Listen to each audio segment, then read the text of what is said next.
Bible shares a few stories of Jesus and water, which may seem even pedestrian to us. Those of us who grew up watching cruise ships and massive cargo ships on the ocean don't know what it was like to have a storm come up when you're in a vessel smaller than a Volkswagen van. More than once, we have stories of Jesus calming the storm, such as Matthew 14, in which, returning with Peter from walking on the water, the text reads, "And when they got into the boat, the wind ceased, and those in the boat worshipped him, saying, 'Truly, you are the Son of God.'" In the ancient understanding, the sea represented chaos, death, and danger. Only God could control the sea. When he was 29 years old, Rembrandt painted the famous Christ in the Storm on the Lake of Galilee, based on the similar episode in Mark.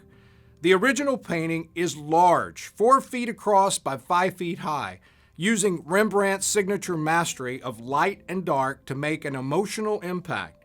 Every face on the boat bears its own expression and tells its own story. From those trying futilely to hold the boat together to those who are resigned to their fate, Jesus wakes up from sleeping in the back of the boat and has a look of total peace and trust that God is in charge. Close at hand, there's another figure almost out of place and wearing clothes that seem out of the color scheme slightly. He stares straight at the viewer. A close count will show, as you might guess, 12 disciples and 1 Lord, making for 13 figures in the painting. Look again, and you will see 14. The figure in the foreground, staring compellingly at you as you gaze at the painting, is none other than Rembrandt himself. Scholars speculate that Rembrandt may have been doing the Lectio Divina exercise of seeing himself within the story of Christ. He was so passionately invested in this story that he pictured himself within it. It poses the question, where are we on the boat? Where are we on the night that Jesus walked out to the disciples on the water, or when a storm came out of nowhere and tossed the boat violently? It's a question worth asking at any point in our lives, and in any of the stormy seas we may face. Are we turning outward to stare at the sea, or turning back to the Lord himself?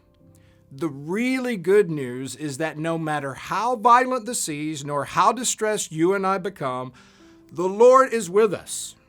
The calm, sure, saving Jesus is ever present in this boat we call life. We actively participate by looking to him in calm and stormy seas.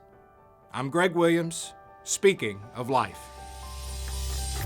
Thanks for watching this episode of Speaking of Life. We hope you enjoyed it. We'd love to connect with you. Here are a couple of ways. Subscribe to our newsletter, GCI Update, and like us on Facebook. And if you'd like more resources from GCI, check out our website. Thanks again for watching. See you next week.